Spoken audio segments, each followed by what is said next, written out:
Bonjour à tous. Alors, je suis ravi d'être sur scène là pour vous présenter les travaux de TF1 Publicité concernant la data et particulièrement la data publicité sur la télé.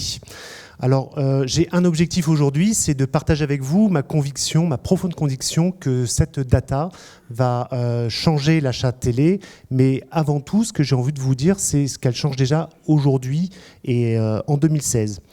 Alors, de quoi parlons-nous? On parle de la data qui est avant tout à deux endroits, je dirais, principaux. Chez vous, chez les annonceurs, dans votre CRM, vous connaissez vos clients et vous les suivez, vous collectez toutes ces données, vous les enregistrez de plus en plus.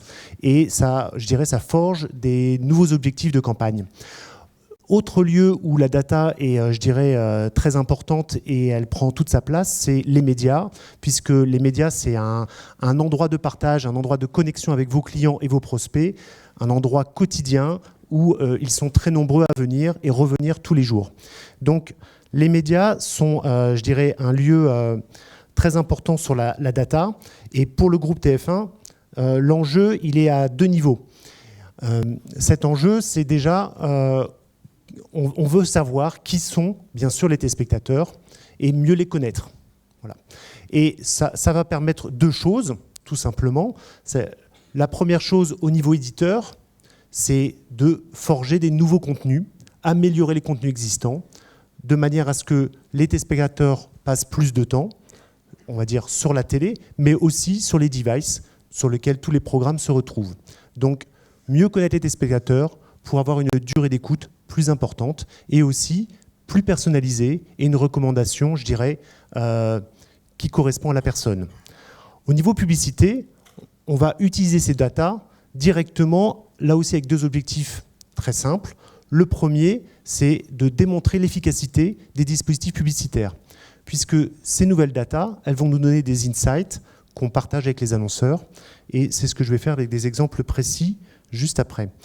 Le deuxième objectif, ça va être d'utiliser ces datas aussi pour créer des nouveaux produits publicitaires. Donc, première chose, c'est que ces datas, elles créent des indicateurs. Et ces indicateurs, on va les mettre à disposition des agences et des outils d'achat média planning. Ces indicateurs, ils sont avant tout le croisement aujourd'hui des audiences qu'on mesurer tous les jours, et aussi de comportement d'achat dans les magasins. Et le croisement de ces deux indicateurs vont créer, on va dire, ce qu'on appelle nous le GRP data, c'est-à-dire des GRP acheteurs. Et l'objectif est clairement de connecter l'annonceur avec ses acheteurs. Quand on est directeur marketing, une des fonctions va être de, on va dire, segmenter ses acheteurs, segmenter ses objectifs, et donc définir des cibles. Ces cibles marketing, quand elles se traduisent en cibles médias, elles arrivent appauvries, je dirais, en cibles socio-démo. Maintenant, on est capable vraiment d'aller directement sur les cibles acheteurs, et cibles acheteurs de vos produits, et aussi les cibles acheteurs, je dirais, de votre secteur, de votre catégorie, et donc potentiellement incluant tous les prospects. Donc c'est là où ça devient intéressant, c'est qu'on se reconnecte avec ces datas directement avec les objectifs de l'annonceur.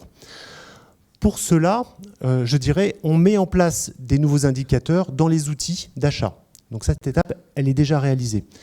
La deuxième chose, c'est de travailler les compétences.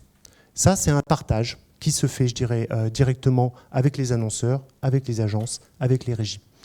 Et après, la troisième étape, c'est l'étape de test and learn, parce qu'on ne passe pas, je dirais, du jour au lendemain, des méthodes traditionnelles d'achat télé à des nouvelles méthodes.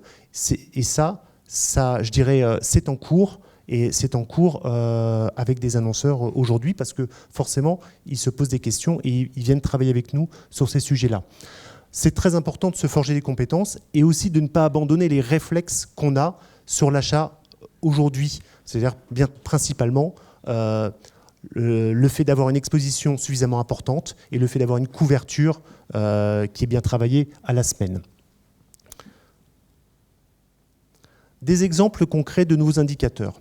On est capable aujourd'hui de savoir, par exemple, que dans 50 Minutes Inside, 11% des téléspectateurs achètent des camemberts président régulièrement. Donc l'exemple est assez drôle, mais très précis. Et justement, c'est ça qui est intéressant. Et l'indice de 131 explique que cette cible-là, d'acheteurs, je dirais, de camembert, elle a un indice de 131 par rapport à la cible socio-démo des femmes RDA, des femmes responsables des achats de moins de 50 ans.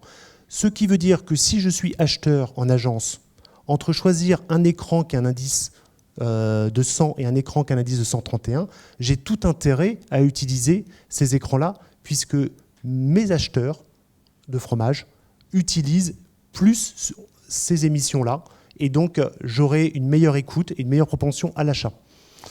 On a un exemple sur Pec Citron. On a un exemple aussi, on est sur les possesseurs d'automobiles et les intentions de changement. Donc là, en haut, c'est 6% des téléspectateurs de section de recherche possèdent des Scénic, un indice de 115. Et là, 7% de cette émission changerait pour un Duster. Donc on est clairement dans des positionnements qui changent le média planning opérationnel, je dirais, des annonceurs. Autre exemple, avec un gros annonceur, donc là c'est L'Oréal. L'Oréal, on est vraiment en, en démarche de test and learn avec cet annonceur.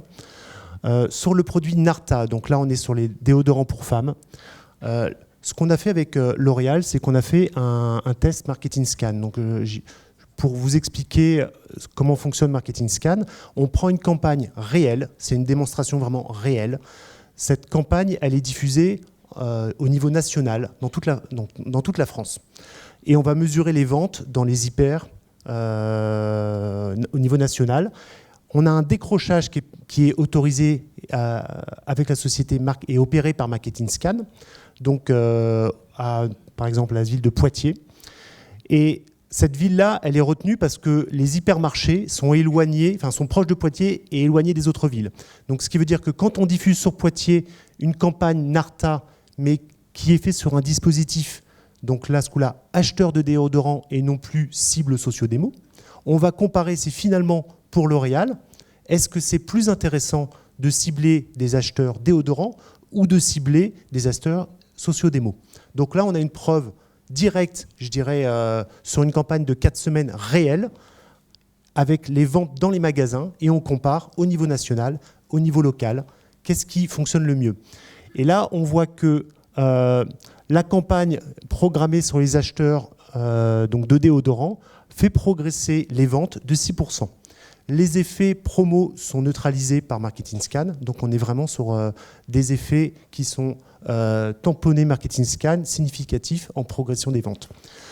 Narta se décline dans plusieurs types de produits, et donc on a un effet halo sur les ventes des autres produits Narta, et donc là qui a été mesuré en progression de plus 3%. On travaille ce genre d'approche, je dirais, de démonstration, enfin de test and learn par la démonstration avec d'autres grands annonceurs. Nous avons vu tout à l'heure une présentation de Unilever.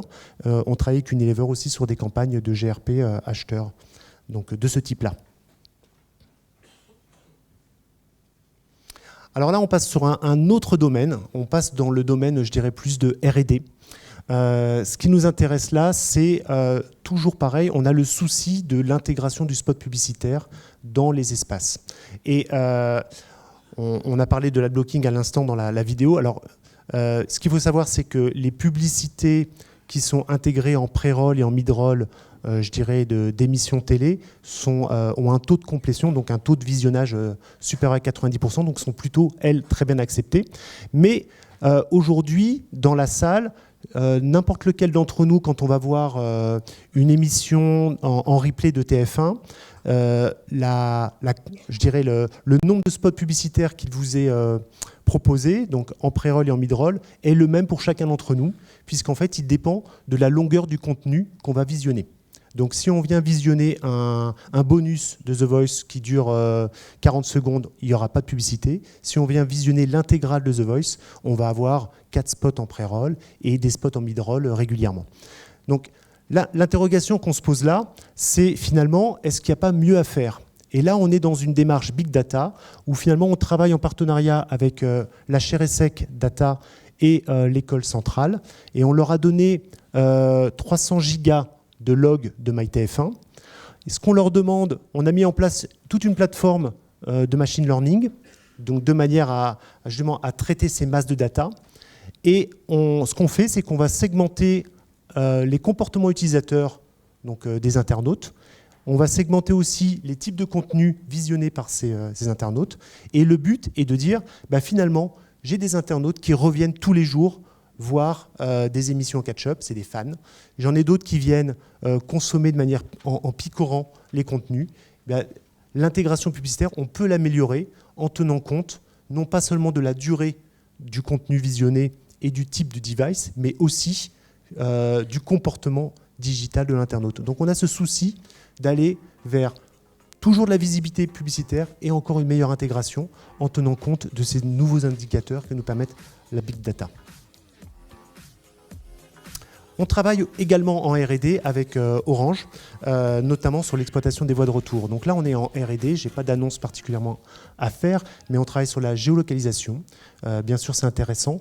Et on travaille sur aussi un apport, ce que j'appelle des cibles d'exposition. On a vu les cibles comportementales acheteurs, par exemple de déodorants.